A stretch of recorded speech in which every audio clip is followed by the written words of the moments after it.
राधे राधे। अच्छे लोगों के साथ हमेशा बुरा क्यों होता है?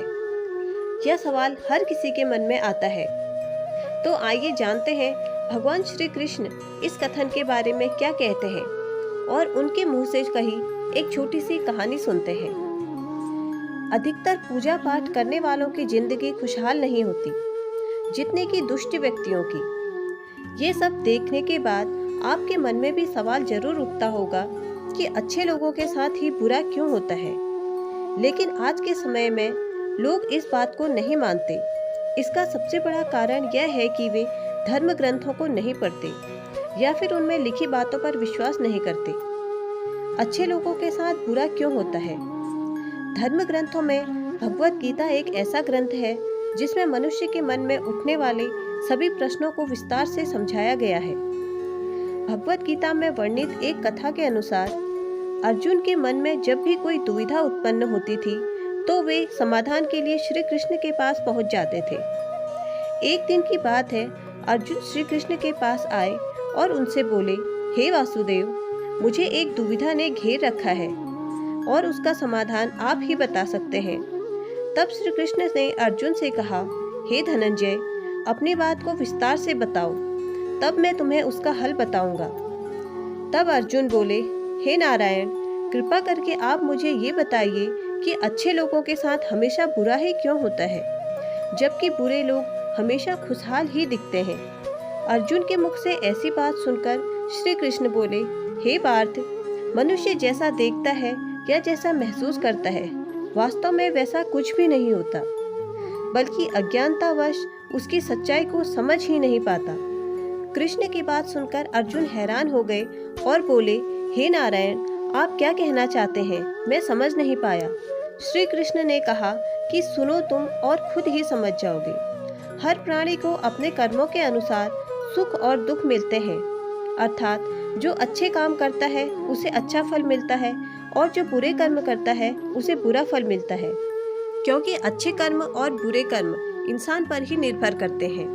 प्रकृति प्रत्येक व्यक्ति को अपनी राह चुनने का मौका देती है और इसका फैसला करना कि वह किसके साथ चलना चाहता है, यह व्यक्ति विशेष की इच्छा पर ही निर्भर रहती है। फिर एक कथा सुनाते हुए श्री कृष्ण जी बोले, बहुत समय पहले की बात है, एक नगर में दो पुरुष रहते थे, जिसमें से एक व्यापारी था जिसके लिए अपने जीवन में धर्म और नीति की बहुत महत्ता थी। वह पूजा पाठ और भगवान की भक्ति में बड़ा विश्वास करता था।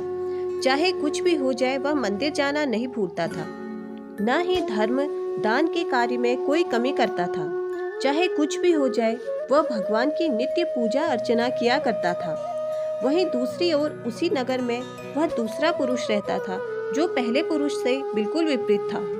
वह मंदिर तो जाया करता था पर पूजा करने के लिए नहीं, बल्कि मंदिर के बाहर से चप्पल और धन चुराने के लिए।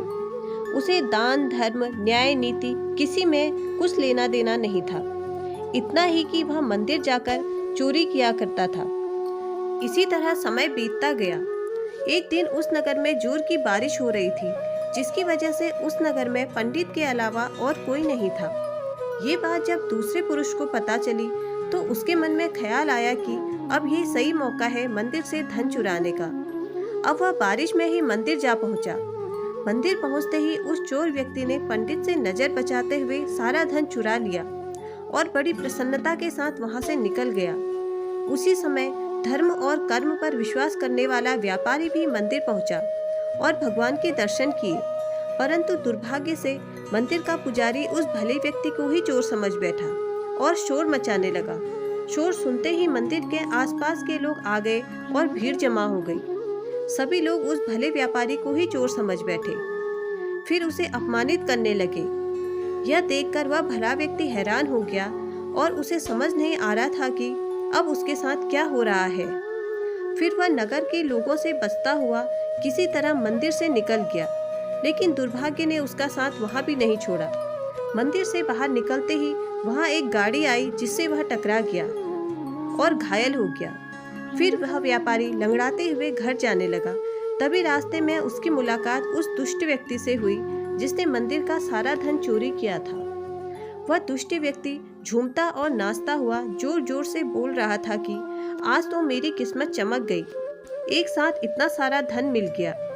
जब व्यापारी ने उस दुष्ट की बातें सुनी तो उसे बहुत हैरानी हुई और क्रोधित होकर उसने अपने घर जाकर भगवान की सारी मूर्तियां निकालकर फेंक दी और भगवान से नाराज होते हुए अपना जीवन व्यतीत करने लगा। कुछ समय पश्चात दोनों व्यक्तियों की मृत्यु हो गई और दोनों ही यमराज की सभा में पहुंचे। उस व्यापारी ने उस दुष्ट व्यक्ति को खड़ा देखकर क्रोधित स्वर में पूछ ही लिया, मैं हमेशा अच्छे कर्म करता था, पूजा पाठ दान धर्म में विश्वास करता था, जिसके बदले जीवन भर अपमान और दंड ही मिला, और इस अधर्म करने वाले पापी को नोटों से भरी पोटली, आखिर ऐसा क्यों? इस पर यमराज ने उस भले व्यक्ति को बताया कि पुत्र, तुम गलत सोच रहे हो। जिस दिन तुम्हें गाड़ी ने टक्कर मारी, वास्तव में वह तुम्हारे जीवन का आखिरी दिन था। तुम्हारे द्वारा किए गए अच्छे कर्मों के कारण तुम्हारी मृत्यु एक छोटी सी चोट में परिवर्तन हो गई। इस दुष्ट व्यक्ति के बारे में जानते हो? इसके भाग्य में राजयोग था, जो इसके दुष्ट कर्मों और अधर्म के कारण एक छोटे से धन की पोटली में परिवर्तित हो गया। श्री कृष्ण अर्जुन को कथा सुनाने के बाद कहते हैं, पार्थ, अब तुम्हें तुम्हारे प्रश्न का उत्तर मिल गया।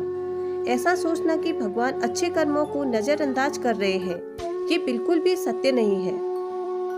भगवान हमें क्या किस रूप में दे रहा है, ये मनुष्य की समझ में नहीं आता। लेकिन अगर आप अच्छे कर्म करते हैं तो भगवान की कृपा सदैव आप पर बनी रहती है। अतः आपको अपने अच्छे कर्मों से कभी भी पीछे नहीं हटना चाहिए। अच्छे कर्मों का फल इसी जन्म में मिलता है।